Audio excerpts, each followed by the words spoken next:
ಕೇಳುಗರೆ ನಮಸ್ಕಾರ. ವೃತ್ತಿ ಮಾರ್ಗದರ್ಶನ ಕಾರ್ಯಕ್ರಮಕ್ಕೆ ಆತ್ಮೀಯವಾದ ಸ್ವಾಗತ. ಇಂದಿನ ಸಂಚಿಕೆಯಲ್ಲಿ ಸರ್ಕಾರಿ ಉದ್ಯೋಗಾವಕಾಶಗಳು, ಸವಾಲುಗಳು ಮತ್ತು ಮಾಡಬೇಕಾದಂತಹ ತಯಾರಿ ಈ ಕುರಿತು ಡಾಕ್ಟರ್ PN ಹೇಮಚಂದ್ರ ಅವರು ಮತ್ತಷ್ಟು ಮಾಹಿತಿಯನ್ನ ನೀಡಲಿದ್ದಾರೆ. ಬನ್ನಿ ಅವರಿಗೂ ಸ್ವಾಗತವನ್ನ ಕೋರೋಣ. ಸರ್, ಕಾರ್ಯಕ್ರಮಕ್ಕೆ ತಮಗೂ ಆತ್ಮೀಯವಾದ ಸ್ವಾಗತ. ಧನ್ಯವಾದಗಳು. ಸರ್, ಈಗ ಸರ್ಕಾರಿ ಕ್ಷೇತ್ರಗಳಲ್ಲಿ ಖಾಲಿ ಇರುವಂತಹ ಹುದ್ದೆಗಳಿಗೂ ಜನಸಂಖ್ಯೆಯ ದೃಷ್ಟಿಯಿಂದ ಉದ್ಯೋಗ ಬೇಕಾಗಿರುವಂತಹ ಯುವ ಜನರಿಗೂ ಸಾಮ್ಯತೆ ಇಲ್ಲ. ಹೌದು ಹೌದು ಹೌದು. ಇದನ್ನು ಹೇಗೆ ವಿಶ್ಲೇಷಣೆ ಮಾಡಬೇಕು ಮತ್ತೆ ಈ ಸವಾಲನ್ನು ಹೇಗೆ ಎದುರಿಸಬೇಕು? ನೋಡಿ, ಈ ಪ್ರಶ್ನೆ ಎಷ್ಟು ಸಮಂಜಸ, ಮತ್ತೆ ಈಗ ನಾನು ನಿಮ್ಗೆ ಕೊಡೋ ಅಂಕಿಅಂಶ ನಿಮ್ಗೆ ಎಷ್ಟು ನಿರಾಶಾದಾಯಕ ಅಂತ ಹೇಳ್ಬಿಡ್ತೀನಿ. ಹೌದು, ನೀವು ಹೇಳಿದ ಹಾಗೆ ನಮ್ಮ ಜನಸಂಖ್ಯೆಗೆ ಮತ್ತು ಉದ್ಯೋಗದ ಪ್ರಮಾಣಕ್ಕೆ ಹೋಲಿಕೆ ಮಾಡಿದ್ರೆ ಅಜಗಜಾಂತರ ವ್ಯತ್ಯಾಸ ಇದೆ. ನಿಮ್ಗೊಂದು ಅಂಕಿಅಂಶ ಇಡ್ತೀನಿ ಮುಂದೆ. ಒಟ್ಟು ಜಾಬ್ ಮಾರ್ಕೆಟ್ ಅಲ್ಲಿ, ನಮ್ಮ ದೇಶದ ಒಟ್ಟು ಜಾಬ್ ಮಾರ್ಕೆಟ್ ನಲ್ಲಿ ಸರ್ಕಾರಿ ಉದ್ಯೋಗದ ಶೇಕಡವಾರು ಬರೀ 2.5%. ಇನ್ನು 97.5% ಉದ್ಯೋಗಗಳ ಅವಕಾಶ ಇರೋದೇ ಖಾಸಗಿಯಲ್ಲಿ. ಇದನ್ನ ನಾನು ಮನದಟ್ಟಾಗಂಗೆ ಹೇಳ್ತೀನಿ. ಏನ್ ಸರ್, ಮತ್ತೆ ಇಷ್ಟೋ ತನಕ ಹೇಳಿದ್ರಿ ನೀವು 56,000 ಹುದ್ದೆಗಳಿವೆ ಅಂತ ಹೇಳಿದ್ರಿ, ಈಗ ನೋಡಿದ್ರೆ ಬರೀ 2.5% ಅಂತ ಇದ್ದಾರೆ. ಅಂದ್ರೆ ನಮ್ಮ ಜನಸಂಖ್ಯೆಗೆ ಹೋಲಿಸಿದ್ರೆ, ನಮ್ಮ ಯುವ ಜನತೆಗೆ ಹೋಲಿಸಿದ್ರೆ, ಯುವ ಜನತೆಯ ಪರ್ಸೆಂಟೇಜ್ ತಗೊಂಡು ಕ್ಯಾಲ್ಕುಲೇಟ್ ಮಾಡಿದ್ರೆ ಉದ್ಯೋಗದ ಸಂಖ್ಯೆ ಕಡಿಮೆ, ಒಪ್ಕೋತೀನಿ. ಸರ್ಕಾರಿ ಉದ್ಯೋಗದಲ್ಲಿರುವ ಅವಕಾಶಗಳ ಸಂಖ್ಯೆ ಕಡಿಮೆ. ಆದರೆ ನಾನು ಈ ಹಿಂದೆ ಹೇಳಿದಾಗೆ ಅದರ ಪ್ರಾಮುಖ್ಯತೆ ನೋಡಿ, ಸರ್ಕಾರಿ ಉದ್ಯೋಗದಲ್ಲಿ ಸಿಗುವಂತ ನಿಮಗೆ ಅವಕಾಶಗಳು ನೋಡಿ. ಸಂಖ್ಯೆ ಕಡಿಮೆ ಇರ್ಬೋದು, ಆದ್ರೆ ಸಂಖ್ಯೆ ಕಡಿಮೆ ಇದೆ ಅಂದ ತಕ್ಷಣ ಉದ್ಯೋಗದ ಅವಕಾಶಗಳೇ ಕಡಿಮೆ ಅಂತ ಅನ್ಕೊಳ್ಳಂಗಿಲ್ಲ ನೀವು. ಯಾರಿಗೆ ಅರ್ಹತೆ ಇದೆ, ಯಾರು ಸ್ವಲ್ಪ ಬುದ್ಧಿವಂತಿಕೆ ಬಳಸ್ತಾರೆ, ಯಾರು ಪರೀಕ್ಷೆಯನ್ನ ಅವರು ಎಂಟ್ರಿ ಲೆವೆಲ್ ಅಲ್ಲೇ ಸ್ಟಾರ್ಟ್ ಮಾಡ್ತಾರೆ, ಪ್ರಾರಂಭ ಮಾಡ್ತಾರೆ ಸಿದ್ಧತೆನ, ಅಭ್ಯಾಸವನ್ನ, ಅವ್ರಿಗೆ ಜಾಬ್ ಸಿಗುತ್ತೆ. ಸಾಮ್ಯತೆ ಕಡಿಮೆ ಇದ್ರೂ ನಾನು ಈಗ ತಾನೇ ಹೇಳಿದಾಗೆ ಸೆಕ್ಯೂರಿಟಿ ಬೇಕಾ ನಿಮ್ಗೆ, ಕಮ್ ಟು ಗವರ್ಮೆಂಟ್ ಜಾಬ್. ನಿಮ್ಗೆ ವರ್ಕ್ ಲೈಫ್ ಬ್ಯಾಲೆನ್ಸ್ ಬೇಕಾ, ಸರ್ಕಾರಿ ಉದ್ಯೋಗಕ್ಕೆ ಬನ್ನಿ. ಸರ್, ನನಗೆ ಒಂದು ಸ್ಯಾಟಿಸ್ಫ್ಯಾಕ್ಷನ್ ಬೇಕು ಸರ್, ಯಾರೋ ಒಂದಷ್ಟು ಬಡವರಿಗೆ, ನನ್ನ ಕಚೇರಿಗೆ ಬಂದವರಿಗೆ ನಾನು ಸಹಾಯ ಮಾಡಬೇಕು ಅನ್ನೋ ಮನೋಭಾವ ಇದೆ, ಸರ್ಕಾರಿ ಉದ್ಯೋಗಕ್ಕೆ ಬನ್ನಿ. ಈಗ ನಾನೇ ಒಬ್ಬ ಪ್ರಾಧ್ಯಾಪಕನಾಗಿ ನಾನು ಸರ್ಕಾರಿ ಕಾಲೇಜಿನಲ್ಲಿ ಪಾಠ ಮಾಡ್ತಾ ಇದ್ದಾಗ ನಮ್ಮ ಗ್ರಾಮೀಣ ಹಿನ್ನೆಲೆ ಮಕ್ಕಳು ಬರ್ತಾರೆ, ಬಡವರು ಇರ್ತಾರೆ, ಅವ್ರಿಗೆ ಸಾಕಷ್ಟು ಅವಕಾಶಗಳು ಇರಲ್ಲ, ತಂದೆ ತಾಯಿಗಳು ಅನಕ್ಷರಸ್ಥರಿರ್ತಾರೆ. ಅಂತವ್ರಿಗೆ ನಾನು ಪಾಠ ಮಾಡಿ ಅವ್ರಿಗೆ ವಿದ್ಯೆ ನಾನು ಕೊಟ್ಟಾಗ ಆ ಮಕ್ಕಳಲ್ಲಿ ಸಿಗುವಂತ ಸಂತೋಷ ನನಗೆ ಆ ಜಾಬ್ ಸ್ಯಾಟಿಸ್ಫ್ಯಾಕ್ಷನ್ ನೆಕ್ಸ್ಟ್ ಲೆವೆಲ್ಗೆ ಇರುತ್ತೆ. ಹಾಗಾಗಿ ಸಂಖ್ಯೆ ಕಡಿಮೆ ಇದ್ರು ನಿಮಗೆ ಸಾಕಷ್ಟು ಅಡ್ವಾಂಟೇಜ್ ಇರೋದ್ರಿಂದ ಸರ್ಕಾರಿ ಉದ್ಯೋಗಗಳಲ್ಲಿ ನೀವು ಇದನ್ನ ಸಂಖ್ಯೆನ ಪಕ್ಕಕ್ಕಿಡಿ, ಸಿದ್ಧತೆ ಮಾಡಿ, ಆಶಾಭಾವನೆ ಇರಲಿ ನಿಮ್ಮ ಹತ್ರ. ನೀವು ಯು ಮಸ್ಟ್ ಬಿ ಆಪ್ಟಿಮಿಸ್ಟಿಕ್. ನನಗೆ ಸಿಗುತ್ತೆ, ನಾನು ಓದ್ತೀನಿ. ಯಾಕೆಂದ್ರೆ ಇಷ್ಟು ಕಷ್ಟಪಟ್ಟು ಓದ್ತಿರೋ ನನಗೆ ಸಿಗ್ಲಿಲ್ಲ ಅಂದ್ರೆ ಏನು ಓದ್ದೆ ಯುವ ಜನತೆ ಸೋಷಿಯಲ್ ಮೀಡಿಯಾದಲ್ಲಿ ಇರೋರು ಸಿಗುತ್ತಾ ಅಂತ ನೀವೇ ಪ್ರಶ್ನೆ ಮಾಡ್ಕೊಳ್ಳಿ, ಸಿದ್ಧತೆ ಮಾಡಿ, ಜಾಬ್ ತಗೊಳ್ಳಿ. ಸರ್ಕಾರಿ ಹುದ್ದೆಗೆ ಬೇಕಾಗಿರುವಂತಹ ತಯಾರಿ ನಮ್ಮ ವಿದ್ಯಾರ್ಥಿಗಳು ಮಾಡ್ಕೊಂತಾರೆ, ಆಶಾಭಾವನೆಯನ್ನು ಇಟ್ಕೊಂಡಿರ್ತಾರೆ, ಆದ್ರೆ ಆಗ್ಲಿಲ್ಲ, ಏನ್ ಮಾಡ್ಬೇಕು? ನೋಡಿ, ನಾವು ಒಂದು ಮಾತು ಹೇಳ್ತೀವಿ, ಒಂದು ಪ್ಲಾನ್ ಬಿ ಅಂತ ಇರಬೇಕು ನಿಮ್ಮ ಹತ್ರ ಅಂತ. ಏನು ಯಾವುದೇ ಒಂದು ಪರೀಕ್ಷೆ ನಡೆಸ್ತಾ ಇದ್ದೀರಾ ಅಂದಾಗ ನೀವು ಆಯಿತು ಇದ್ರ ಆದರೆ ಒಳ್ಳೆಯದು, ಇಲ್ಲ ಅಂದರೆ ಒಂದು ಪ್ಲ್ಯಾನ್ ಬಿ, ಇನ್ನೊಂದು ಇದಕ್ಕೆ ತಕ್ಕದಾದಂತಹ, ಇದಕ್ಕೆ ಪರ್ಯಾಯವಾಗಿ ಇನ್ನೊಂದು ಕೆಲಸವನ್ನು ನಾವು ನಿಮ್ಮ ಕೈಲಿ ಇಟ್ಕೋಬೇಕು, ನಾವು ಸಿದ್ಧತೆ ಮಾಡ್ಕೋಬೇಕು. ಹಾಗಾಗಿ ನೀವು ಪರೀಕ್ಷೆ, ನಾವೊಂದು ಮಾತು ಹೇಳ್ತೀವಿ, ನೀವು IAS ಸಿದ್ಧತೆ ಮಾಡ್ಕೊಳ್ಳಪ್ಪ, KAS ಆಗುತ್ತೆ ನಿಂದು. ಯಾಕೆಂದರೆ IAS ರಾಷ್ಟ್ರೀಯ ಮಟ್ಟದಲ್ಲಿ ನಡೆಯೋ ಪರೀಕ್ಷೆ, KAS ರಾಜ್ಯ ಮಟ್ಟದಲ್ಲಿ ನಡೆಯೋ ಪರೀಕ್ಷೆ. ಅಲ್ಲಿ ಆಕಾಂಕ್ಷಿಗಳ ಸಂಖ್ಯೆ ಲಕ್ಷಗಳಿದ್ದರೆ ಇಲ್ಲಿ ಆಕಾಂಕ್ಷಿಗಳ ಸಂಖ್ಯೆ 1000ದಲ್ಲಿರ್ತದೆ. ಹಾಗಾಗಿ ನೀವು ಸಿದ್ಧತೆಯನ್ನು ಅಲ್ಲಿ ಮಾಡಿಕೊಂಡ್ರೆ KAS ಆಗುತ್ತೆ ಅಂತ. ಇಲ್ಲ ಸರ್, ನಾನು IAS ನಲ್ಲಿ ಇಂಗ್ಲೀಷ್ ಓದಬೇಕು, ನಾನು ಹಿಂದಿನಲ್ಲಿ ಪ್ರಶ್ನೆ ಪತ್ರಿಕೆ ಇರುತ್ತೆ, ನಾನು KAS ಓದ್ತೀನಿ ಅಂದರೆ KAS ಲೆವೆಲ್ಗೆ ನೀನು ಸಿದ್ಧತೆ ಮಾಡಿಕೊಂಡ್ರೆ ಆ ಕೆಳಗಿನ ಹಂತಗಳಾದಂತಹ ಪ್ರಥಮ ದರ್ಜೆ ಸಹಾಯಕರು, ದ್ವಿತೀಯ ದರ್ಜೆ ಸಹಾಯಕರು, ಪೊಲೀಸ್ ಸಬ್ ಇನ್ಸ್ಪೆಕ್ಟರ್ಗಳು, PDO ಪಂಚಾಯತ್ ಅಭಿವೃದ್ಧಿ ಅಧಿಕಾರಿಗಳು, ಈ ರೀತಿಯ ವಿವಿಧ ಇಲಾಖೆಗಳಲ್ಲಿ ಇರುವಂತಹ ಸಾವಿರಾರು ಸರ್ಕಾರಿ ಉದ್ಯೋಗಗಳಿಗೆ ನೀವು ಅರ್ಹತೆ ಪಡಿಬಹುದು, ಕೆಲಸವನ್ನು ಪಡಿಬಹುದು. ಯಾಕೆಂದ್ರೆ ಸಿಕ್ಲಿಲ್ಲ ಅಂದ್ರೆ ಹೌದು, ಆಲ್ವೇಸ್ ನಾವೊಂದು ಮಾತು ಹೇಳ್ತೀವಿ, hope for the best, prepare for the worst ಅಂತ. ನಾವು ಒಳ್ಳೇದಕ್ಕೆ ಆಶಿಸೋಣ, ಆದ್ರೆ ನಮಗೆ ಅದೊಂದು ನಾವು ಯಶಸ್ಸು ಗಳಿಸಲಿಲ್ಲ ಅಂದ್ರೆ ಇನ್ನೊಂದು ನಮಗೆ ಕೈಯಲ್ಲಿ ಇರಬೇಕು ಅದು ಕೆಲಸ. ಅದಕ್ಕೋಸ್ಕರ ಸಿದ್ಧತೆ ಚೆನ್ನಾಗಿದ್ರೆ ನಿಮ್ದು ಯಾವ್ದಾದ್ರು ಒಂದು ಜಾಬ್ ಆಗುತ್ತೆ. ಆಯ್ತು, ಮೇಡಮ್ ಹೇಳಿದಾಗೆ ಸರ್ಕಾರಿ ಉದ್ಯೋಗ ಯಾಕೋ ನಮ್ಗೆ ಸಿಕ್ಲೇ ಇಲ್ಲ ಅನ್ನೋದಾದ್ರೂ ಈಗ ತಾನೇ ಹೇಳಿದ್ದೀನಿ, 97.5% ಜಾಬ್ ಮಾರ್ಕೆಟ್ ಅಲ್ಲಿ ಖಾಸಗಿ ಉದ್ಯೋಗಕ್ಕೂ ಅವಕಾಶಗಳಿವೆ. ನಮ್ಮ ಮೈಸೂರು ನಗರದಲ್ಲೇ ಸರ್ಕಾರಿ ಶಾಲೆಗಳು 20 ಇದ್ರೆ ಖಾಸಗಿ ಶಾಲೆಗಳು 80 ಇವೆ. ಸೊ ಶಿಕ್ಷಕ ವೃತ್ತಿ ಬೇಕಾ, ಕಂಪ್ಯೂಟರ್ ಶಿಕ್ಷಕ ವೃತ್ತಿ ಬೇಕಾ, ಗ್ರಂಥಾಲಯ ವೃತ್ತಿ ಬೇಕಾ, ಬರೀ ನಾನು ಶಿಕ್ಷಣ ಹಿನ್ನೆಲೆ ಇಟ್ಕೊಂಡೇ ಮಾತಾಡೋದಾದ್ರೂ ಖಾಸಗಿ ಉದ್ಯೋಗಗಳು ಸಾಕಷ್ಟಿವೆ. ಅಲ್ಲಿ ನಿಮ್ಗೇನು ಅರ್ಹತೆ ಕೇಳ್ತಾರೆ, ಒಳ್ಳೆ ಭಾಷೆ ಕೇಳ್ತಾರೆ, ಕನ್ನಡದಲ್ಲಿ ಒಳ್ಳೆ ಭಾಷೆ, ಇಂಗ್ಲಿಷ್ನಲ್ಲಿ ಭಾಷಾ ಹಿಡಿತ ಇವಿದ್ರೆ ಆಯಿತು. ನಿಮಗೆ ಒಂದಷ್ಟು ಶೈಕ್ಷಣಿಕ ಜ್ಞಾನ, ಪ್ರಚಲಿತ ವಿದ್ಯಮಾನ ಇವುಗಳು ಗೊತ್ತಿದ್ರೆ ಇಂಟರ್ವ್ಯೂನಲ್ಲಿ ಫೇಸ್ ಮಾಡಿದ್ರೆ ನಿಮಗೆ ಜಾಬ್ ಆಪರ್ಚುನಿಟಿ ಇರುತ್ತೆ, ಸಿಗುತ್ತೆ, ತಗೋಬಹುದು. ಹಾಗಾಗಿ ಸಿದ್ಧತೆ ಮುಖ್ಯ, ಅದ್ರ ಬಗ್ಗೆ ನಿಮಗೆ ಅವೇರ್ನೆಸ್, ಈ ಪದ ಇಂಪಾರ್ಟೆಂಟ್. ಯಾಕೆಂದ್ರೆ ಎಷ್ಟೋ ನಮ್ಮ ಯುವ ಜನತೆ ಓದ್ಕೊಂಡಿದ್ದಾರೆ, ಎಷ್ಟೋ ನನ್ನ ಹತ್ರ ಬರ್ತಾರೆ, ಉದ್ಯೋಗ ಮಾರ್ಗದರ್ಶನಕ್ಕೆ ಬರ್ತಾರೆ. ಯಾವಾಗ ಬರ್ತಾರೆ?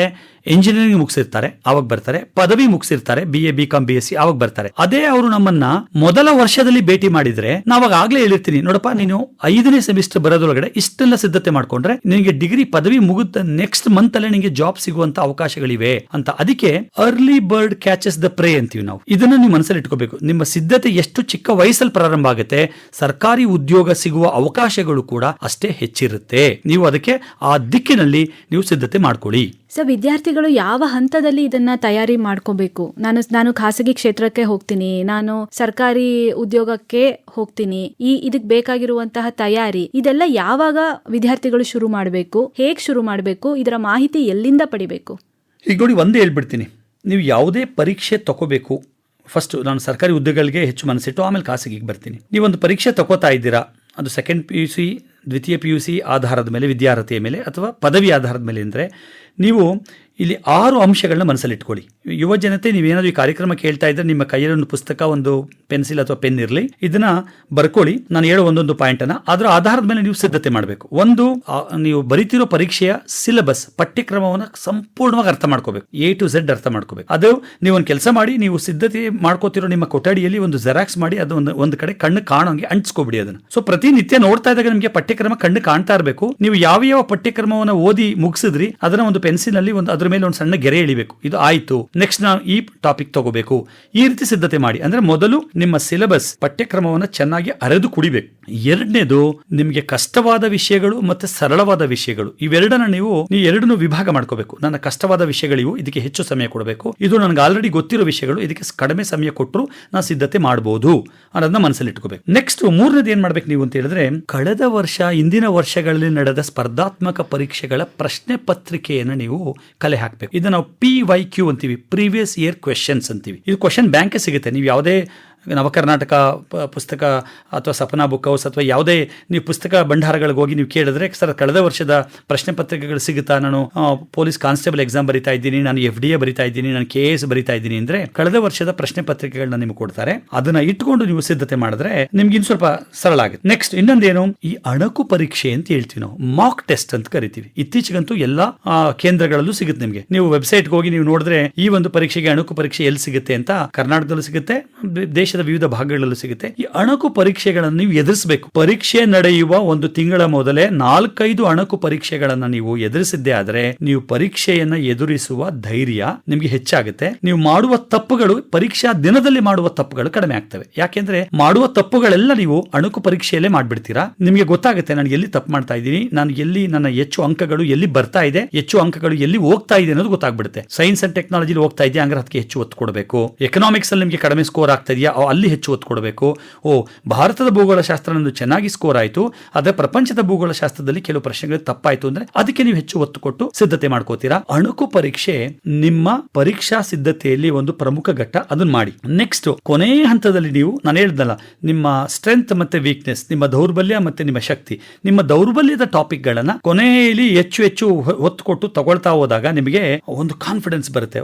ಹೌದು, ಈಗ ನಾನು ಸ್ವಲ್ಪ ಬ್ಯಾಲೆನ್ಸ್ ಮಾಡಿದ್ದೀನಿ ಅಂತ. ನಮ್ಮ ಯೋಜನೆತೆಗೆ ಒಂದು ಕಿವಿ ಮಾತು ಏನು ಅಂದ್ರೆ, ಈ ಪರೀಕ್ಷೆಗಳಲ್ಲಿ 100 ಪ್ರಶ್ನೆ ಇರ್ತವೆ ಅಂದ್ರೆ 100 ಮಾಡಬೇಕು ಅಂತ ಏನಿಲ್ಲ. ನೀವು ಎಲ್ಲರ ನಿಂತಲ್ಲಿ ಯಾಕೆ ಪರೀಕ್ಷಾ ಭಯ ನಿಮ್ಗೆ ಕಾಡುತ್ತೆ, ಯಾಕೆ ನಿಮ್ ಕೈಲಿ ಆಗುತ್ತಾ, ನಿಜವಾಗ್ಲೂ ಪಾಸ್ ಮಾಡ್ತೀನಿ ಅನ್ನೋ ಆತಂಕ ಯಾಕೆ ಬರುತ್ತೆ ಅಂದ್ರೆ, ನಿಮ್ಗೆ 100ಕ್ಕೂ 100 ಮಾಡ್ಬೇಕು ಅಂತ. ನೋಡಪ್ಪ, ಪ್ರಶ್ನೆ ಪತ್ರಿಕೆನ ನಾನೇ ಸಿದ್ಧತೆ ಮಾಡಿ 3 ತಿಂಗಳಾದ್ಮೇಲೆ ಅದು ನನಗೇ ಕೊಟ್ರು ಆ ಪ್ರಶ್ನೆಯಲ್ಲಿ ಸಾಕಷ್ಟು ತಪ್ಪುಗಳು ಮಾಡ್ತೀವಿ ನಾವು. ಹಾಗಾಗಿ ನೀವು ಇನ್ನು ಪರೀಕ್ಷಾರ್ಥಿಗಳು, ವಿದ್ಯಾಭ್ಯಾಸ ಮಾಡ್ತಿರೋರು, ಕಲಿತಿರೋರು, ಹಲವು ತಪ್ಪುಗಳಾಗೋ ಸಾಧ್ಯತೆ ಇರುತ್ತೆ. ಏನೂ ಅಡ್ಡಿ ಇಲ್ಲ. 100 ಪ್ರಶ್ನೆಗೆ ನೀವು 75 ಮೇಲೆ ಎಷ್ಟೇ ಮಾಡೋದು ನೀವು ನಿಮ್ಮ ಆಯ್ಕೆಯಾಗುವ ಸಾಧ್ಯತೆ ಸಾಕಷ್ಟು ಇರುತ್ತೆ. ನೀವೇನು ಆತಂಕ ಪಡುವ ಅವಶ್ಯಕತೆ ಇಲ್ಲ. ನೀವು ಸಿದ್ಧತೆ ಮಾಡಿ ಪ್ರಶ್ನೆಗಳಿಗೆ ಹುಷಾರಾಗಿ ನೀವು ಮಾರ್ಕ್ ಮಾಡ್ಬೇಕಲ್ಲ. ನಿಮ್ಗೆ ಗೊತ್ತು OMR ಶೀಟ್ ಇರುತ್ತೆ. ಎಲ್ಲಾ ಪರೀಕ್ಷೆಗಳು ಇತ್ತೀಚೆಗೆ ನೆಗೆಟಿವ್ ಮಾರ್ಕಿಂಗ್, ಋಣಾತ್ಮಕ ಅಂಕಗಳನ್ನ ಪರೀಕ್ಷಾ ಪದ್ಧತಿ ಇದೆ. ನೀವು ಒಂದು ತಪ್ಪು ಮಾಡಿದ್ರೆ 4ನೇ 1/3 ಈ ತರದ ಏನು ನಾವು ಕಟ್ ಮಾಡ್ತಾ ಬರ್ತೀವಿ ನಾವು. ಅದಕ್ಕೆ ನಿಮಗೆ ಗೊತ್ತೇ ಇಲ್ಲ ಅಂದ್ರೆ ನೀವು ಆ ಪ್ರಶ್ನೆಯನ್ನ ಬಿಟ್ಟು ಮುಂದಕ್ಕೆ ಹೋಗುವುದೇ ಸೂಕ್ತ. ಏನೋ ಒಂದು ಚಾನ್ಸ್ ತಗೋತೀನಿ, ಗೆಸ್ ಮಾಡ್ತೀನಿ, ನನಗೆ ಅದೃಷ್ಟ ಕೈ ಹಿಡಿಯುತ್ತೆ, ಬೇಡ. ಈ ರೀತಿಯ ದುಸ್ಸಾಹಸ ಬೇಡ. ನಿಮಗೆ ಗೊತ್ತಿರೋದು ಅಚ್ಚುಕಟ್ಟಾಗಿ ಮಾಡಿ. ನೀವು ಚೆನ್ನಾಗಿ ಸಿದ್ಧತೆ ಮಾಡಿದ್ರೆ 75 ಅಂಕಗಳ ಮೇಲ್ ಬಂತು 100ಕ್ಕೆ ಅಂದ್ರೆ ನೀವು ಆಯ್ಕೆ ಆಗುವ ಸಾಧ್ಯತೆ ಸಾಕಷ್ಟು ಇರುತ್ತೆ. ಭಯ ಪಡುವ ಅವಶ್ಯಕತೆ ಇಲ್ಲ. ಇದು ನಿಮ್ಮ ಮನಸ್ಸಲ್ಲಿ ಇಟ್ಕೋಬೇಕು. ಸರ್, ಈ ಡಿಜಿಟಲ್ ಯುಗದಲ್ಲಿ ವಿದ್ಯಾರ್ಥಿಗಳಿಗೆ, ಯುವ ಜನರಿಗೆ ಈ ಸ್ಪರ್ಧಾತ್ಮಕ ಪರೀಕ್ಷೆಗಳಿಗೆ ತಯಾರಾಗಲು ಎಷ್ಟು ಒಳ್ಳೆಯ ಫೋರಮ್ ಇದೆಯೋ ಅದೇ ರೀತಿ ಕನ್ಫ್ಯೂಸ್ ಆಗೋದಕ್ಕೂ ಕೂಡ ಅಷ್ಟೇ ದಾರಿಗಳಿದೆ. ಈ ಸವಾಲನ್ನ ವಿದ್ಯಾರ್ಥಿಗಳು ಹೇಗೆ ಎದುರಿಸಬೇಕು ಅಂತ ಹೇಳ್ತೀರಾ? ಈ ಅಥೆಂಟಿಸಿಟಿ ಆಫ್ ಇನ್ಫಾರ್ಮೇಶನ್ ಅಂತ ನಾವ್ ಏನ್ ಹೇಳ್ತೀವಿ ಸರ್, ಅದು ಹೇಗೆ ಪಡಿಬೇಕು? ಇದು ಒಳ್ಳೆ ಪ್ರಶ್ನೆ ಕೂಡ. ನೋಡಿ, ನಮ್ಮ ವಿದ್ಯಾರ್ಥಿಗಳೇ, ಆನ್ಲೈನ್ ಸೋರ್ಸ್ ಅಂತ ಏನಿದೆ ಅದರಲ್ಲಿ 2 ವಿಭಾಗ ಇದೆ, ಇಟ್ಕೊಂಬಿಡಿ. ಒಂದು ಫೇಕ್, ಅಲ್ಲಿ ಕೆಲವು ನಿಮಗೆ ತಪ್ಪು ಮಾಹಿತಿಗಳು ಪದೇ ಪದೇ ಬರ್ತಾ ಇರ್ತವೆ. ಅದಕ್ಕೆ ಇನ್ನೊಂದು ನೀವು ಅಥೆಂಟಿಸಿಟಿ ಅನ್ನೋ ಪದ ಬಳಸೋದು ಸರಸ್ವತಿ ಮೇಡಮ್ ಅವರು. ನೀವು ಓದುತ್ತಿರುವ ಮಾಹಿತಿ ಎಷ್ಟು ಅಥೆಂಟಿಕ್ ಆಗಿದೆ, ಎಷ್ಟು ನಂಬಲ್ ಅರ್ಹ ಆಗಿದೆ ಅನ್ನೋದು ಇಂಪಾರ್ಟೆಂಟ್. ಅದಕ್ಕೆ ನಾನು ನಮ್ಮ ಕೇಳುಗರಿಗೆ ಮತ್ತು ನಮ್ಮ ವಿದ್ಯಾರ್ಥಿಗೆ, ನಮ್ಮ ಪರೀಕ್ಷಾರ್ಥಿಗಳಿಗೆ ಹೇಳೋದೇನು ಅಂದ್ರೆ, ನೀವು ಆನ್ಲೈನ್ ಸೋರ್ಸ್ ನಲ್ಲಿ ಕೇಂದ್ರ ಸರ್ಕಾರ ಮತ್ತು ರಾಜ್ಯ ಸರ್ಕಾರದ ಅಫಿಷಿಯಲ್ ಅಧಿಕೃತ ವೆಬ್ಸೈಟ್ ಗಳನ್ನ ನೋಡೋದೇ ನಿಮ್ಗೆ ಸೇಫ್. ಇದು ಇಂಪಾರ್ಟೆಂಟ್. ಫಾರ್ ಎಕ್ಸಾಂಪಲ್, 1-2 ಎಕ್ಸಾಂಪಲ್ ಕೊಡ್ತೀನಿ ನಿಮಗೆ. ಸಾಥಿ ಗೊತ್ತಲ್ಲ, ಹಿಂದಿನಲ್ಲಿ ಸಾಥಿ ಅಂದ್ರೆ, ನಮ್ಮಲ್ಲಿ ನಾವು ಏನ್ ಹೇಳ್ತೀವಿ ಸಂಗಾತಿ ಅನ್ನೋ ಪದ ಬಳಸ್ತೀವಿ ಕನ್ನಡದಲ್ಲಿ. ಸಾಥಿ ಅಂತ ಒಂದು ಪ್ಲಾಟ್ಫಾರ್ಮ್ ಇದೆ. ಅದು ನಮ್ಮ Indian institute of technology Kharagpur ಅವರು, ಕಾನ್ಪುರ್ ಅವರು, Indian institute of technology Kanpur ಅವರು ಮಿನಿಸ್ಟ್ರಿ ಆಫ್ ಎಜುಕೇಶನ್ ಕೆಳಗಡೆ ಒಂದು ಪ್ಲಾಟ್ಫಾರ್ಮ್ ಇಟ್ಟಿದ್ದಾರೆ ನಿಮಗೋಸ್ಕರ. ನೀವು ಈ ಕಾರ್ಯಕ್ರಮ ಆದ್ಮೇಲೆ ನೀವು ನಿಮ್ಮ ವೆಬ್ಸೈಟ್ ನ ಮೊಬೈಲ್ ನಲ್ಲಿ ಹೋಗಿ ನೀವು ಸಾಥಿ ಅಂತ ಟೈಪ್ ಮಾಡಿದ್ರೆ ನಿಮ್ಗೆ ಬರುತ್ತೆ. Ministry of education IIT Kanpur ಅಂತ. ನಿಮಗೆ ಪರೀಕ್ಷೆಗೆ ಬೇಕಾದ, ಸ್ಪರ್ಧಾತ್ಮಕ ಪರೀಕ್ಷೆಗೆ ಬೇಕಾದ ಪ್ರತಿಯೊಂದು ಮೆಟೀರಿಯಲ್, ಸೋರ್ಸ್, ಪ್ರಾಕ್ಟೀಸ್ ಟೆಸ್ಟ್, ಏನು ಅಣುಕು ಪರೀಕ್ಷೆ ಅಂತ ಹೇಳಿದೆ, ಅದಕ್ಕೆ ಬೇಕಾದ ಎಲ್ಲಾ ಆನ್ಲೈನ್ ಸೋರ್ಸ್ಗಳು ಆ ಒಂದು ಪ್ಲಾಟ್ಫಾರ್ಮ್ ಅಲ್ಲಿ ಸಿಗುತ್ತೆ. ಇದು ಸರ್ಕಾರಿ ಉದ್ಯೋಗಕ್ಕೆ ಮಾತ್ರ ಸೀಮಿತನಾ ಅಥವಾ ಬೇರೆ ಎಲ್ಲಾ ಕಾಂಪಿಟೇಟಿವ್ ಎಕ್ಸಾಮ್ಗೂ ಹೆಲ್ಪ್ ಆಗುತ್ತೆ? ಹೌದು, ಎಲ್ಲಾ ಪರೀಕ್ಷೆಗಳಿಗೆ, ಈವನ್ ಖಾಸಗಿ ಕಂಪನಿಗಳ ಇಂಟರ್ವ್ಯೂಗೆ ಬೇಕಾದಂತಹ ನಿಮಗೆ ಮಾಹಿತಿಗಳು ಈ ಒಂದು ವೆಬ್ಸೈಟ್ ಅಲ್ಲಿ ಸಿಗುತ್ತೆ, ಸಾಥಿ ವೆಬ್ಸೈಟ್ ಅಲ್ಲಿ. ಇನ್ನೂ ಒಂದು ಹೇಳ್ತೀನಿ, national digital library of India ಅಂತ. ಇನ್ನೊಂದ್ಸಲ ರಿಪೀಟ್ ಮಾಡ್ತೀನಿ, national digital library of India ಅಂತ. ಈ ಒಂದು ವೆಬ್ಸೈಟ್ ನಲ್ಲಿ vast collection of text books, ಬರೀ ಟೆಕ್ಸ್ಟ್ ಬುಕ್ ಗಳೆಲ್ಲ ಎಲ್ಲ ಸಾಫ್ಟ್ ಕಾಪಿ PDF ಅಲ್ಲಿ ಇದೆ. ನೀವು ಓದ್ಕೊಳ್ಳಿ, ಡೌನ್ಲೋಡ್ ಮಾಡೋ ಅವಶ್ಯಕತೆ ಇಲ್ಲ. ನೀವು ಆದಷ್ಟು, ನಾನು ಸಾಮಾನ್ಯ ಹೇಳ್ತೀನಿ, ಭೌತಿಕ ಫಿಸಿಕಲ್ ಕಾಪಿನಲ್ಲೇ ಓದಿ, ಹೆಚ್ಚು ಸ್ಕ್ರೀನ್ ಓದಬೇಡಿ ಅಂತ. ಕೆಲವು ಸಂದರ್ಭಗಳಲ್ಲಿ ನೀವು ಆನ್ಲೈನ್ ಸೋರ್ಸ್ ನ ಬಳಸಬೇಕಾಗುತ್ತೆ. ಕೇಂದ್ರ ಗ್ರಂಥಾಲಯಕ್ಕೆ ಹೋದ್ರೆ ಅಲ್ಲಿ ಕೆಲವು ಕಾಲೇಜುಗಳ ಗ್ರಂಥಾಲಯಗಳಲ್ಲಿ ಲೈಬ್ರರಿ ಇರುತ್ತೆ, ಕಂಪ್ಯೂಟರ್ ಇರುತ್ತೆ, ನೀವು ಬಳಸ್ಕೊಳ್ಳಿ ಅದನ್ನ. ಈ ನ್ಯಾಷನಲ್ ಡಿಜಿಟಲ್ ಲೈಬ್ರರಿ ಆಫ್ ಇಂಡಿಯಾದು ಇನ್ನೊಂದು ವಿಶೇಷತೆ ಏನಪ್ಪಾ ಅಂದ್ರೆ, ಪ್ರತಿಯೊಂದು ಟಾಪಿಕ್ ವಿಡಿಯೋ ಲೆಕ್ಚರ್ಸ್ ಇದೆ. ನೋಡಿ, ಹೇಳ್ತೀವಿ, ಒಂದು ಮಾತು ಹೇಳ್ತೀವಿ, a picture is equal to 1000 words ಅಂತ. ಒಂದು ಚಿತ್ರ 1000 ಪದಗಳಿಗೆ ಸಮ ಅಂತ. ನೀವು ಈ ವಿಡಿಯೋ ನೋಡಿದಾಗ, ಅಲ್ಲಿ ಅನಿಮೇಷನ್ಸ್ ನೋಡಿದಾಗ ನಿಮಗೆ ತಲೆಗೆ ನಾಟು ಬಿಡುತ್ತೆ. 10 ಸಲ ಓದೋದನ್ನ ಒಂದೇ ಸಲ ನೋಡಿ ನೀವು ಮನಸ್ಸಿಗೆ ಗ್ರಹಿಸಬಹುದು. ಅದನ್ನ ಎಕ್ಸಾಮ್ ಈಸಿ ಆಗುತ್ತೆ. ಆಮೇಲೆ ಲರ್ನಿಂಗ್ ರಿಸೋರ್ಸ್ಗಳಿದೆ ಇಲ್ಲಿ, ಇದನ್ನ ಚೆನ್ನಾಗಿ ಬಳಸ್ಕೊಳ್ಳಿ. ಏನು ಬೇಡ, ಇನ್ನೂ ಒಂದು 3ನೇ ಒಂದು ಮಾಹಿತಿ ಕೊಡ್ತೀನಿ ನಿಮಗೆ. ಆನ್ಲೈನ್ ಅಲ್ಲಿ ಒಂದು ಸಾಥಿ ಅಂತ ಹೇಳಿದೆ, ಇನ್ನೊಂದು national digital library of India ಅಂತ ಹೇಳಿದೆ, 3ನೇದು ಈ ಪಾಠಶಾಲಾ, ಎಲೆಕ್ಟ್ರಾನಿಕ್ ಪಾಠಶಾಲಾ, ಎಜುಕೇಶನ್ ಪಾಠಶಾಲಾ ಅಂತ. ನೀವು ಸುಮ್ಮನೆ ಟೈಪ್ ಮಾಡಿ, ನಮ್ಮ ಹ್ಯೂಮನ್ ರಿಸೋರ್ಸ್ ಡೆವಲಪ್ಮೆಂಟ್ ಕೆಳಗಡೆ ಬರುತ್ತೆ. ಇದು ನಮ್ಮ ಮಿನಿಸ್ಟ್ರಿ ಆಫ್ ಎಜುಕೇಶನ್ ಲಿ ಸಾವಿರಾರು ವಿಡಿಯೋ ಲೆಕ್ಚರ್ಗಳು. ನಿಮ್ಗೆ ಯಾವ ಟಾಪಿಕ್ ಸಿಗೋದು, ಸರ್ ಈ ಟಾಪಿಕ್ ಸಿಗ್ಲಿಲ್ಲ ಅಂತ ಅನ್ನಂಗೆ ಇಲ್ಲ ನೀವು ಈ ಪಾಠಶಾಲಾದಲ್ಲಿ. ಅದು ಸೈನ್ಸ್ ಆಗ್ಬೋದು, ಕಾಮರ್ಸ್ ಆಗ್ಬೋದು, ಹ್ಯುಮ್ಯಾನಿಟೀಸ್ ಆಗ್ಬೋದು, ಎಲ್ಲಾ ಒಂದು ಸಬ್ಜೆಕ್ಟ್ಸ್ ಗಳಲ್ಲೂ ಈ ಪಾಠಶಾಲಾ ನಿಮ್ಗೆ ತುಂಬಾ ದೊಡ್ಡ ಮಟ್ಟದ ಸಂಪನ್ಮೂಲವನ್ನು ಒದಗಿಸುತ್ತೆ. ಪರೀಕ್ಷಾರ್ಥಿಗಳಿಗೆ ಮತ್ತೆ ಈಗ ತಾನೇ ಎಂಟ್ರಿ ಲೆವೆಲ್ ಗೆ ನಾನು ಸಿದ್ಧತೆ ಮಾಡ್ತೀನಿ ಅನ್ನೋರ್ಗೂ ಕೂಡ ಆಗುತ್ತದು, ನೀವು ಮಾಡ್ಬೋದು. ಇನ್ನೊಂದು ಪ್ರೆಸ್ ಇನ್ಫಾರ್ಮೇಶನ್ ಬ್ಯೂರೋ, PIB, ಇದು ಪ್ರಚಲಿತ ವಿದ್ಯಮಾನಕ್ಕೆ. ಮತ್ತೊಮ್ಮೆ ಹೇಳ್ತೀನಿ, the press information bureau, PIB ಅಂತೀವಿ. ಪ್ರಚಲಿತ ವಿದ್ಯಮಾನಗಳು, ಅದರಲ್ಲೂ ರಾಷ್ಟ್ರೀಯ ಮತ್ತು ಅಂತಾರಾಷ್ಟ್ರೀಯ ಮಟ್ಟದ ಸರ್ಕಾರಿ ಯೋಜನೆಗಳು, ಸರ್ಕಾರಿ ಕಾರ್ಯಕ್ರಮಗಳು, ಇವುಗಳೆಲ್ಲವನ್ನು ನಿಮಗೆ ಫೇಕ್ ಅಲ್ಲದೆ ಅಥೆಂಟಿಕ್ ಆಗೇ ಬೇಕು ಅಂದ್ರೆ ನೀವು ಈ ಒಂದು ವೆಬ್ಸೈಟ್ ಅನ್ನ ವಿಸಿಟ್ ಮಾಡಿ. ಪ್ರೆಸ್ ಇನ್ಫಾರ್ಮೇಶನ್ ಬ್ಯೂರೋ ತುಂಬಾ ಚೆನ್ನಾಗಿದೆ. ಇನ್ನೂ ಒಂದು ಹೇಳ್ತೀನಿ, ನಮ್ಮ ಯುವಜನತೆ ಗೊತ್ತೇ ಇಲ್ಲ, ನ್ಯೂಸ್ ಆನ್ ಏರ್ ಆಪ್ ಅಂತ. ನ್ಯೂಸ್ ಆನ್ ಏರ್ ಆಪ್ ಅಂತ ಎಷ್ಟು ನಮ್ಮ ಯುವಜನತೆ ಯಾವ್ಯಾವೋ ಆಪ್ಗಳನ್ನ ಅವರ ಮೊಬೈಲ್ ನಲ್ಲಿ ಇಟ್ಕೊಂಡಿದ್ದಾರೆ. ಇದೊಂದನ್ನ ಇವತ್ತೇ ಡೌನ್ಲೋಡ್ ಮಾಡ್ಕೊಳ್ಳಿ. ಪ್ರಸಾರ ಭಾರತಿ ಒಂದು ನ್ಯೂಸ್ ಆನ್ ಏರ್ ಆಪ್ ಅಂತ. ಏನ್ ಸರ್ ಈ ಒಂದು ಆಪ್ ನ ವಿಶೇಷತೆ ಏನು ಅಂದ್ರೆ, ಸರ್ ನಾನು ಇವತ್ತು ತುಂಬಾ ಬಿಸಿ ಇದ್ದೆ, ಇವತ್ತಿನ ನ್ಯೂಸ್ ಕೇಳಕ್ ಆಗ್ಲಿಲ್ಲ ಅಂದ್ರೆ ಅಲ್ಲಿ ಆ ಲೈಬ್ರರಿ ರೂಪದಲ್ಲಿ ಇದೆ. ಅಲ್ಲಿ ನೀವು ನಾಳೆ ಇವತ್ತಿನ ನ್ಯೂಸ್ ಕೇಳ್ಬೋದು. ಅಲ್ಲಿ ದೊಡ್ಡ ಒಳ್ಳೆಯ ಚರ್ಚೆಗಳಾದಂತಹ ಎಲ್ಲವೂ ಕೂಡ ಆರ್ಕೈವ್ಸ್ ಅಂತ ಇಟ್ಟಿದ್ದಾರೆ. ಹಿಂದೆ ನಡೆದಂತಹ ಎಲ್ಲಾ ಚರ್ಚೆಗಳನ್ನ ಅಲ್ಲಿ ಇಟ್ಟಿದ್ದಾರೆ. ನೀವು ಹೋಗಿ ಅದನ್ನ ವಿಸಿಟ್ ಮಾಡಿ ನೋಡ್ಕೋಬಹುದು, ಕೇಳ್ಬೋದು, ಎಷ್ಟು ಬಾರಿ ಬೇಕಾದ್ರೂ ಕೇಳ್ಬೋದು. ಕೇಂದ್ರ ಸರ್ಕಾರದ ಕಾರ್ಯಕ್ರಮಗಳ ಒಂದು ಚರ್ಚೆ, ಕರೆಂಟ್ ಅಫೇರ್ಸ್ ಅಂತಾನೆ ಒಂದು ಚರ್ಚೆ ಸಿಗುತ್ತೆ. ಎಂಪ್ಲಾಯ್ಮೆಂಟ್ ನ್ಯೂಸ್ ಅಂತ ಇದೆ ಅದರೊಳಗಡೆ. ನ್ಯೂಸ್ ಆನ್ ಏರ್ ಆಪ್ ಇದೆಯಲ್ಲ, ಅದೊಂದು ಭಂಡಾರ, ಅದನ್ನ ಬಳಸ್ಕೊಳ್ಳಿ. ಇನ್ನೊಂದು ಹಾರ್ಡ್ ಕಾಪಿ ನೀವು ಓದಬೇಕು ಅಂದ್ರೆ ಇಂಡಿಯಾ 2026 ಅಂತ, ಅಂದ್ರೆ ಪ್ರತಿ ವರ್ಷ ಇಂಡಿಯಾ 2025, ಇಂಡಿಯಾ 2024 ಅಂತ ಬುಕ್ ಅದು. ಸಿಗೋದು. ಯಾರು ಪಬ್ಲಿಷ್ ಮಾಡ್ತಾರೆ?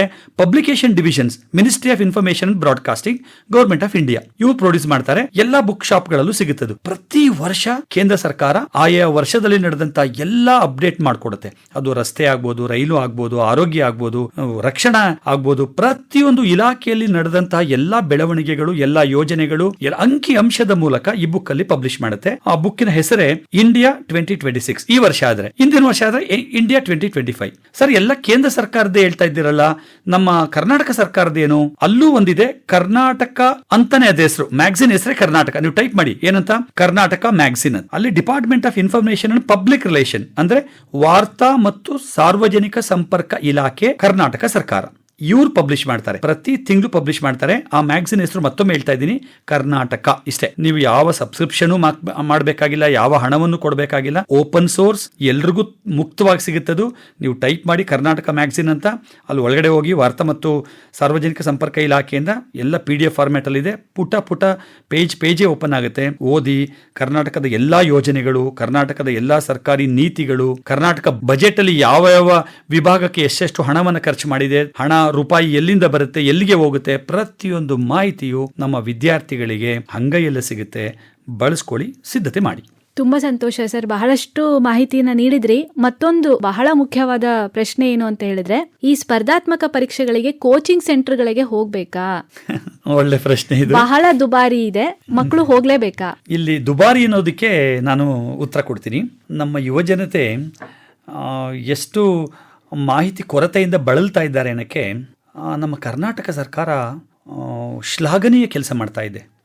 ಕರ್ನಾಟಕ ಸರ್ಕಾರದ ಹಿಂದುಳಿದ ವರ್ಗಗಳ ಇಲಾಖೆ ಮತ್ತು ಸಮಾಜ ಕಲ್ಯಾಣ ಇಲಾಖೆ ಇವುಗಳ ಜಂಟಿ ಆಶ್ರಯದಲ್ಲಿ ಪ್ರತಿ ವರ್ಷ ವಿದ್ಯಾರ್ಥಿಗಳು ಯಾರೆಲ್ಲ UPSC ಪರೀಕ್ಷೆ ತಗೋಬೇಕು, KPSC ಪರೀಕ್ಷೆ ತಗೋಬೇಕು ಅನ್ನೋ ಆಸೆ ಇದೆ, ಪದವಿ ಓದ್ತಾ ಇರೋರು ಇರ್ಬೋದು, ಪದವಿ ಮುಗಿಸಿರೋರಾಗ್ಬೋದು, ಇಬ್ಬರಿಗೂ ಸಮಾನ ಅವಕಾಶಗಳಿವೆ. ಆದರೆ ಪದವಿ ಮುಗಿಸಿರೋರಿಗೆ ಒಂದು ಹೆಜ್ಜೆ ಮುಂದೆ ಹೋಗಿ ಈ ಇಲಾಖೆಗಳು ಏನು ಮಾಡಿವೆ ಅಂದರೆ, ಅವ್ರಿಗೆ ಪ್ರತಿ ವರ್ಷ ಅರ್ಜಿನ ಅವರಿಂದ ಕಾಲ್ ಮಾಡುತ್ತೆ. ನೀವು ಅರ್ಜಿ ಸಲ್ಲಿಸಿ ಅಂತ ಹೇಳುತ್ತೆ ಇಲಾಖೆ, ಹಿಂದುಳಿದ ವರ್ಗಗಳ ಇಲಾಖೆ ಮತ್ತು ಸಮಾಜ ಕಲ್ಯಾಣ ಇಲಾಖೆ. ನಿಮಗೆ ಕೋಚಿಂಗ್ ಬೇಕಾ, ಇಲ್ಲಿ ಅಪ್ಲಿಕೇಶನ್ ಹಾಕಿ ಅಂತ ಕೇಳುತ್ತೆ ಸಮಾಜ ಕಲ್ಯಾಣ ಇಲಾಖೆ ಮತ್ತು ಹಿಂದುಳಿದ ವರ್ಗಗಳ ಇಲಾಖೆ. ನೀವು ಆಯಾಯ ಸರ್ಟಿಫಿಕೇಟ್ ನ ಇಟ್ಕೊಂಡು, ಹಿಂದುಳಿದ ವರ್ಗಗಳಾದ ಹಿಂದುಳಿದ ವರ್ಗದ ಸರ್ಟಿಫಿಕೇಟ್ ಇಟ್ಕೊಳ್ಬೇಕು. ಸಮಾಜ ಕಲ್ಯಾಣ ಇಲಾಖೆ ನಮ್ಮ ST SC ವಿದ್ಯಾರ್ಥಿಗಳು ಆ ಜಾತಿ ದೃಢೀಕರಣ ಪತ್ರ, ಆದಾಯ ಪ್ರಮಾಣ ಪತ್ರವನ್ನ ಇಟ್ಕೊಂಡು ನೀವು ಅಪ್ಲೈ ಮಾಡಿದ್ರೆ ನಿಮ್ಮನ್ನ ಕರೀತಾರೆ. ಅವರು ಸಂದರ್ಶನ ಕರೀತಾರೆ. ಯಾಕೆ ಸಂದರ್ಶನ ಕರೀತಾರೆ? ಕೋಚಿಂಗ್ಗೆ ನಿಮ್ಮನ್ನ ಕಳಿಸೋದಿಕ್ಕೆ ಕರೀತಾರೆ. ನಿಮ್ಮಲ್ಲಿ ಆ ರಿಕ್ವೈರ್ಡ್ ನಾಲೆಡ್ಜ್ ಇದೆಯಾ, ನಿಮ್ಗೆ ಆಸಕ್ತಿ ಇದೆಯಾ,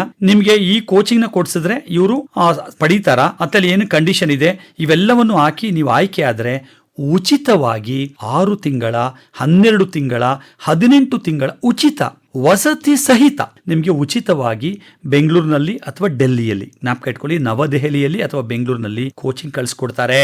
ಆದ್ರೆ ಇದಕ್ಕೂ ಸ್ಪರ್ಧೆ ಇದೆ. ಹೌದು. ಇದಕ್ಕೆ ಹೇಗೆ ಆಯ್ಕೆ ಆಗೋದು? ಹೌದು, ನೀವು ಹೇಳ್ದಂಗೆ ಸ್ಪರ್ಧೆ ಇದೆ. ಆದ್ರೆ ಇವತ್ತು ಅದ್ರ ಮೇಲೆ ಆಸಕ್ತಿ ಇರೋರೇ ಕಡಿಮೆ ಇದ್ದಾಗ, ನೀವು ಯಾರು ಇದ್ರ ಬಗ್ಗೆ ಮಾಹಿತಿ ತಗೊಂಡು ನೀವು ಅಲ್ಲಿ ಬೆನ್ನು ಬಿದ್ದು ಅವ್ರ ಹಿಂದೆ ಅಲ್ಲಿ ಹೋಗ್ತೀರಾ, ಅಲ್ಲೇ ಅರ್ಥ ಆಗ್ಬಿಡುತ್ತೆ ಇಲಾಖೆಯವರಿಗೆ ಇಷ್ಟೆಲ್ಲ ಅಡೆತಡೆಗಳನ್ನ ದಾಟಿ ನಮ್ಮ ಸಂದರ್ಶನಕ್ಕೆ ಬಂದಿದ್ದಾರೆ ಅಂದ್ರೆ ಇವ್ರಿಗೆ ಆಸಕ್ತಿ ಇದೆ ಅಂತಾನೆ ಅವರು ನಿಮ್ಮನ್ನ ಪರಿಗಣಿಸಿ ನಿಮಗೆ ಕೋಚಿಂಗಿಗೆ ನಿಮಗೆ ಕಳಿಸ್ಕೊಡ್ತಾರೆ. ಹಂಗಾಗಿ ದುಬಾರಿ ಅನ್ನೋ ಪ್ರಶ್ನೆ ಸರಸ್ವತಿ ಮೇಡಮ್ ಇಲ್ಲ. ಒಂದು. ಇನ್ನೊಂದು, ಸರ್ ನಮಗೆ ನೀವು ಹೇಳಿದಂತಹ ಯಾವ ಸಮಾಜ ಕಲ್ಯಾಣ ಇಲಾಖೆ ನಾನು ಬರ್ತಾ ಇಲ್ಲ, ಹಿಂದುಳಿದ ವರ್ಗದ ಇಲಾಖೆ ಕೆಳಗಡೆ ಬರ್ತಾ ಇಲ್ಲ, ಅಥವಾ ಅವರು ಇಟ್ಟಿರುವ ಆದಾಯ ಮಟ್ಟನ ಮೀರೋಗಿದೆ, ನಂದು ನನಗೆ ಆಗ್ತಿಲ್ಲ, ನಾನು ಏನ್ ಮಾಡ್ಲಿ ಅನ್ನೋರು, ಹೌದು ಕೋಚಿಂಗ್ ಸೆಂಟರ್ಗಳಿವೆ. ಸ್ವಲ್ಪ ದುಬಾರಿ ಆಗ್ಬೋದು. ಆದ್ರೆ ನೀವೇ ಅದನ್ನು, ನಾನು ಯಾವತ್ತು ಯಾವ ವಿದ್ಯಾರ್ಥಿಗೂ ಇಂಥ ಕೋಚಿಂಗ್ಗೆ ಹೋಗಿ ಅಂತ ಹೇಳಲ್ಲ. ಯಾಕೆಂದ್ರೆ ಅದು ಅವರ ಆಯ್ಕೆ. ಯಾಕೆಂದ್ರೆ ಯಾವುದೇ ಕೋಚಿಂಗ್ ಸೆಂಟರ್ಗೆ ಹೋದ್ರೂ ಒಂದು ವಿಷಯ ತುಂಬಾ ಚೆನ್ನಾಗಿ ಪಾಠ ಮಾಡಿದ್ರೆ ಒಂದು ಅಲ್ಲಿ ದೌರ್ಬಲ್ಯ ಇರುತ್ತೆ. ಎಲ್ಲವೂ ಸಮತೋಲನದಲ್ಲಿ ಕೋಚಿಂಗ್ ಮಾಡೋಕೆ ಆಗಲ್ಲ. ಹಂಗಾಗಿ ನೀವೇ ವಿದ್ಯಾರ್ಥಿಗಳೇ ಈ ವೆಬ್ಸೈಟ್ಗೆ ಹೋಗಿ ಅಲ್ಲಿಯ ಒಂದು ಫೀಡ್ಬ್ಯಾಕ್ ನೋಡಿ, ಅಲ್ಲಿ ಒಂದು ವಿದ್ಯಾರ್ಥಿಗಳ ಅವರು ಕೊಟ್ಟಿರುವಂತಹ ಅವರ ಒಪಿನಿಯನ್ಗಳನ್ನ ನೋಡಿ, ನೀವು ಕೂಡ ಅಲ್ಲಿ ಸಂದರ್ಶನ ಮಾಡಿ ಅವ್ರ ಹತ್ರ ಮಾತಾಡಿ ಒಂದು ಆಯ್ಕೆ ಮಾಡಿಕೊಂಡು ಒಟ್ಟಿಗೆ ಹಣ ಕಟ್ಟಕ್ಕಾಗಲ್ಲ ಅಂದ್ರೆ ನೀವು EMI ಮೂಲಕ ಅಥವಾ ನಾವೇನು ಕಂತುಗಳಲ್ಲಿ ಮೂಲಕ ಕಟ್ಟಿ ನೀವು ಕೋಚಿಂಗ್ ಪಡಿಬಹುದು. ಆದ್ರೆ ಒಂದು ಮಾತು ಹೇಳ್ತೀನಿ, ಪ್ರತಿಯೊಂದು ಸ್ಪರ್ಧಾತ್ಮಕ ಪರೀಕ್ಷೆಗೆ ಕೋಚಿಂಗ್ ಬೇಕೇ ಬೇಕು ಅನ್ನೋ ಯಾವ ನಿಯಮವೂ ಇಲ್ಲ. ಕೋಚಿಂಗ್ ಹೋಗದೆ ಪರೀಕ್ಷೆಗಳನ್ನ ಪಾಸ್ ಮಾಡಿರೋ ಉದಾಹರಣೆಗಳು ನಮ್ಮ ಮುಂದೆ ಸಾಕಷ್ಟಿವೆ. ಹಂಗಾಗಿ ಕೋಚಿಂಗ್ ಯಾಕೆ ಸರ್ ಇಷ್ಟೋ ತನಕ ಹೇಳಿದ್ರಿ ಅಂದ್ರೆ, ಹೌದು ಕೋಚಿಂಗ್ ಓದೋರಿಗೆ ಸಾಕಷ್ಟು ಐಡಿಯಾಸ್ಗಳು ಬರ್ತವೆ. ಹೆಚ್ಚು ಹೆಚ್ಚು ಉಪಾಯಗಳು ಒಳಿತವೆ. ಯಾಕೆಂದ್ರೆ ಅಲ್ಲಿ ಎಲ್ಲಾ ವಿದ್ಯಾರ್ಥಿಗಳ ಜೊತೆ ಬೆರೀತಾರೆ, ಅಲ್ಲಿ ಚರ್ಚೆ ಮಾಡ್ತಾರೆ, ಆಗು ಹೋಗುಗಳ ಬಗ್ಗೆ ಗೊತ್ತಾಗುತ್ತೆ, ಪರೀಕ್ಷೆ ಹೇಗ್ ನಡೀತಾ ಇದೆ ಅಂತ ಗೊತ್ತಾಗುತ್ತೆ. ಈಗ ನಾವು ಒಬ್ಬರೇ ಓದೋದಕ್ಕಿಂತ ನನ್ನ ಸಂದರ್ಶನದ ಮೊದಲ ಭಾಗದಲ್ಲಿ ಹೇಳಿದೆ, combined studies always better than single study ಅಂತ. ಒಬ್ಬೊಬ್ಬೇ ಓದೋದಕ್ಕಿಂತ ಗುಂಪಲ್ಲಿ ಓದಿದ್ರೆ ಅಡ್ವಾಂಟೇಜ್ ಜಾಸ್ತಿ ಇದೆ ಅನ್ನೋದಕ್ಕೆ ನೀವು ಕೋಚಿಂಗ್ ಸೆಂಟರ್ ಹೋಗಿ ಅಂತ ಹೇಳ್ತೀವಿ. ಅದಕ್ಕೆ ಕಡ್ಡಾಯ ಏನಿಲ್ಲ, ನಿಮಗೆ ವಿಲ್ ಪವರ್ ಇದೆ ಸರ್, ನಾನೇ ಸಿದ್ಧತೆ ಮಾಡ್ಕೋತೀನಿ ಸರ್, ಇಷ್ಟೆಲ್ಲ ಆನ್ಲೈನ್ ಸೋರ್ಸ್ಗಳು ಹೇಳಿದ್ದೀರಾ, ಆಮೇಲೆ ಇಷ್ಟೆಲ್ಲ ನಮಗೆ ಸ್ಫೂರ್ತಿ ಕೊಟ್ಟಿದ್ದೀರಾ, ನಾನು ಯಾಕೆ ಆಗ್ಬಾರ್ದು ಅಂದ್ರೆ ಡೆಫಿನೆಟ್ಲಿ ಆಗುತ್ತೆ. ನಮ್ಮಲ್ಲಿ ಪ್ರತಿ ವರ್ಷ UPSC KPSC ಉತ್ತೀರ್ಣ ಆಗುವ 25-30% ಮಕ್ಕಳುಗಳು ಯಾವುದೇ ಕೋಚಿಂಗ್ ಹೋಗದೆ ಪಾಸ್ ಆಗಿರೋ ಉದಾಹರಣೆಗಳು ನಮ್ಮ ಹತ್ರ ಇವೆ. ಹಾಗಾಗಿ ಕೋಚಿಂಗ್ ಕಡ್ಡಾಯ ಏನು ಅಲ್ಲ. ಆಯ್ತು ಸರ್, ಇಷ್ಟೊಂದು ಸ್ಪರ್ಧೆ, ಇಷ್ಟೊಂದು ಮಾಹಿತಿ ಇರುವಾಗ ಮತ್ತೆ ಇಷ್ಟೊಂದು ಕನ್ಫ್ಯೂಷನ್ಸ್ ಇರುವಾಗ ವಿದ್ಯಾರ್ಥಿಗಳ ಮಾನಸಿಕ ಸಮತೋಲನ ಹೇಗೆ ಕಾಪಾಡ್ಕೋಬೇಕು, ವಿದ್ಯಾರ್ಥಿಗಳು ಈ ನಿಟ್ಟಿನಲ್ಲಿ ಏನೆಲ್ಲ ಮಾಡಬೇಕು, ಅವರಿಗೆ ಮೊದಲನೇ ಪ್ರಯತ್ನದಲ್ಲೇ ಉದ್ಯೋಗ ಸಿಗದೇ ಇರಬಹುದು, ತಾವು ಅನ್ಕೊಂಡಿರುವಂತಹ ನಿರೀಕ್ಷೆಯ ಉದ್ಯೋಗ ಸಿಗದೇ ಇರಬಹುದು, ಅಥವಾ ಬೇರೆ ಏನೇನೋ ಸವಾಲುಗಳನ್ನ ಅವರು ಎದುರಿಸ್ತಾ ಇರಬಹುದು. ಈಗ ಮಾನಸಿಕ ಸಮತೋಲನದ ಬಗ್ಗೆ ಮಾತನಾಡಿ. ಈ ಫೇಲ್ಯೂರ್ನ ಹೇಗೆ ಅಕ್ಸೆಪ್ಟ್ ಮಾಡಬೇಕು, ಹೇಗೆ ಪ್ಲಾನ್ ಬಿ ಇಟ್ಕೊಂಡು ಅವರು ಮುಂದಕ್ಕೆ ಹೋಗ್ಬೇಕು, ಇದ್ರ ಬಗ್ಗೆ ಮಾತಾಡಿ ಸರ್. ಹೌದು ನೋಡಿ, ಇದು ಇಷ್ಟೋ ತನಕ ನಾವು ಮಾತಾಡಿದ್ದು ಕಿಂತ ಸ್ವಲ್ಪ ವಿಭಿನ್ನವಾಗಿದೆ ಈ ಪ್ರಶ್ನೆ. ಯಾಕೆಂದರೆ ಮಾನಸಿಕ ಒತ್ತಡ ಇದೆಯಲ್ಲ ವಿದ್ಯಾರ್ಥಿಗಳಿಗೆ, ಅದು ಪೋಷಕರಾಗಲಿ, ನಮ್ಮಂಥ ಪ್ರಾಧ್ಯಾಪಕರಾಗಲಿ, ನಮ್ಮ ಸಮುದಾಯ ಆಗಲಿ ಅರ್ಥ ಮಾಡ್ಕೋಬೇಕು. ವಿದ್ಯಾರ್ಥಿಗಳಿಗೆ ನಿಜವಾಗ್ಲೂ ಮಾನಸಿಕ ಒತ್ತಡ ಇದೆ. ಅವ್ರಿಗೆ ಅವ್ರದೇ ಆದಂಥ ತುಮುಲಗಳಲ್ಲಿ ಇರ್ತಾರೆ ಮಕ್ಕಳು. ಈ ಏನು 18-24 ವಯಸ್ಸಿನ ಯುವ ಜನತೆ ಇದೆ, ಅವ್ರಿಗೆ ಅವ್ರದೇ ಆದಂತಹ ಮಾನಸಿಕ ಒತ್ತಡಗಳು ಇವೆ, ಸಮಸ್ಯೆಗಳು ಇವೆ. ನಾವು ಅದನ್ನ ಅರ್ಥ ಮಾಡ್ಕೋಬೇಕು. ಏನು ನಾವು ಜೆನ್ಸಿ ಅಂತ ಕರಿತಾ ಇದ್ದೀವಿ, ಅವರು ಒಂದು ವಿಚಿತ್ರವಾದ ಕಾಲಘಟ್ಟದಲ್ಲಿದ್ದಾರೆ ಮಕ್ಕಳು. ನಾವು ಸಾಮಾನ್ಯ ಪೋಷಕರಾಗಲಿ ಅಧ್ಯಾಪಕರಾಗಲಿ ನಮ್ಮ ಕಾಲಘಟ್ಟವನ್ನು ಹೋಲಿಕೆ ಮಾಡಿಕೊಂಡು ಆ ಮಕ್ಕಳನ್ನ ನಾವು ಜಡ್ಜ್ ಮಾಡಿಬಿಡ್ತೀವಿ, ತೀರ್ಪು ಕೊಟ್ಬಿಡ್ತೀವಿ, ನಿನ್ನ ಕೈಲಿ ಆಗಲ್ಲ, ನಿನ್ನ ಕೈಲಿ ಆಗುತ್ತೆ ಅಂತ. ತಪ್ಪೋದು. ನಾವು ಅವರನ್ನ ವಯಸ್ಸನ್ನು ಮತ್ತು ಅವರ ಮಾನಸಿಕವಾಗಿ ಅವರು ಎದುರಿಸ್ತಿರುವಂಥ ಸವಾಲುಗಳನ್ನ ನಾವು ಫಸ್ಟ್ ಮನಗಾಣಬೇಕು. ಅದಕ್ಕೆ ಎಲ್ಲ ಮಕ್ಕಳಿಗೂ, ನನ್ನ ಹತ್ರ ಬರುವ ಮಾರ್ಗದರ್ಶನಕ್ಕೆ ಬರುವ ಎಲ್ಲ ವಿದ್ಯಾರ್ಥಿಗಳಿಗೂ ನಾವು ಒಂದು ಮಾತು ಹೇಳೋದು, ನೋಡಪ್ಪ, ನೀನು ಎಷ್ಟೇ ಸಿದ್ಧತೆ ಮಾಡು, ಆದರೆ ಕನಿಷ್ಠ ನಿನ್ನ ದೇಹಕ್ಕೆ, ನಿನ್ನ ಮನಸ್ಸಿಗೆ 1 ಗಂಟೆ ಮೀಸಲಿಡಪ್ಪ. ನೀನು ಒಂದು ವ್ಯಾಯಾಮ ಮಾಡು, ಒಂದು ಓಡು, ಒಂದಷ್ಟು ಎಕ್ಸಸೈಸ್ ಮಾಡು, ಅಥವಾ ಯೋಗ ಮಾಡು. ಯೋಗ ನಿಜವಾಗ್ಲೂ ನಾನು ಹೇಳ್ತೀನಿ, ನಮ್ಮ ಭಾರತ ಪ್ರಪಂಚಕ್ಕೆ ಕೊಟ್ಟಂತ ಒಂದು ಆಧ್ಯಾತ್ಮಿಕ ಮತ್ತೆ ದೈಹಿಕ ಕೊಡುಗೆ ಅಂತಾನೆ ನಾನು ಹೇಳೋದು ತಪ್ಪಲ್ಲ. ಎಲ್ಲರೂ ಇವತ್ತು ಯಾಕೆ ಇಡೀ ಪ್ರಪಂಚವೇ ಯೋಗನ ಅಪ್ಕೋತಾ ಇದೆ ಅಂದರೆ, ಅದರಲ್ಲೂ ನಮ್ಮ ಯುವ ಜನತೆಗೆ ಪ್ರಾಣಾಯಾಮ, ಒಂದಷ್ಟು ಆಸನಗಳು ಒತ್ತಡವನ್ನು, ಮಾನಸಿಕ ಒತ್ತಡವನ್ನು ಎಷ್ಟು ಕಡಿಮೆ ಮಾಡುತ್ತೆ ಅಂದರೆ, ನಿಮ್ಮ ಮಾನಸಿಕವಾಗಿ ನೀವು ಸದೃಢ ಆಗಿರಬೇಕು ಅಂದರೆ ನಿಮ್ಮ ದೈಹಿಕವಾಗಿ ನೀವು ಒಂದಷ್ಟು ಆಕ್ಟಿವ್ ಆಗಿರಬೇಕು. ನಾವು ಓದ್ತಿದ್ಬಿಟ್ಟು ಯಾವಾಗಲೂ ಪುಸ್ತಕದ ಮುಂದೆ, ಯಾವಾಗಲೂ ಲ್ಯಾಪ್ಟಾಪ್ ಮುಂದೆ, ಯಾವಾಗಲೂ ಮೊಬೈಲ್ ಮುಂದೆ ಮಾಡಬೇಡಿ. ನಿಮ್ಮ ದೇಹಕ್ಕೆ ಕನಿಷ್ಠ 45 ನಿಮಿಷ ಸಮಯ ಕೊಡಿ. ಬೆಳಿಗ್ಗೆನೋ ಅಥವಾ ಸಂಜೆನೋ ನಿಮ್ಗೆ ಅನುಕೂಲ ಆದ ಸಂದರ್ಭದಲ್ಲಿ. ಈವನ್ ರಾತ್ರಿ 9-9:30 ಮೇಲೆ ನೀವು ಊಟ ಆದ್ಮೇಲೆ ಒಂದು ಅರ್ಧ ಗಂಟೆ ನಡಿಗೆ ಮಾಡಿದ್ರು ತಪ್ಪೇನಿಲ್ಲ.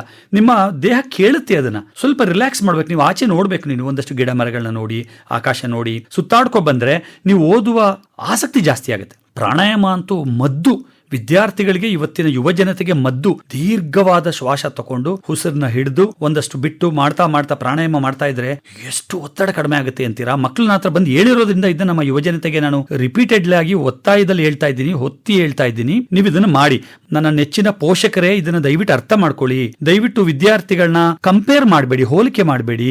ಈ ಅವರ ಸಮಸ್ಯೆಗಳನ್ನ ಅರ್ಥ ಮಾಡ್ಕೊಂಡು ಅವ್ರಿಗೊಂದು ಸ್ವಲ್ಪ ಸಮಯ ಕೊಡೋಣ, ಕಾಲಾವಕಾಶ ಕೊಡೋಣ. ಈ ಪರೀಕ್ಷೆ ಇಲ್ದ್ರೆ ಇನ್ನೊಂದು ಆಗತ್ತೆಪ್ಪ ಅಂತ ಅವ್ರಿಗೆ ಬೆಂತಟ್ಟಣ. ನಾವ್ ಹೇಳ್ತೀವಲ್ಲ, ಆಗೋದಿಲ್ಲ ಒಳ್ಳೇದಿಕ್ಕೆ ಅಂತ.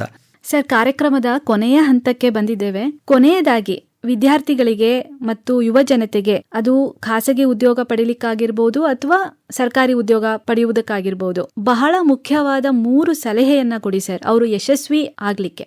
3 ಸಲಹೆಗಳಂತ ನನಗೆ ನೀವು ಪರಿಮಿತಿ ಇಟ್ಬಿಟ್ರಿ, ರಿಸ್ಟ್ರಿಕ್ಷನ್. ರೇಡಿಯೋ ಕೇಳಿ, ದಿನಪತ್ರಿಕೆಯನ್ನು ಓದಿ, ಇಂಗ್ಲಿಷ್ ಭಾಷೆಯನ್ನು ಹೆಚ್ಚು ಬಳಸಿ, ಆಮೇಲೆ ಕಲೀರಿ, ಕಮ್ಯುನಿಕೇಷನ್ ಇಂಪ್ರೂವ್ ಮಾಡ್ಕೊಳ್ಳಿ.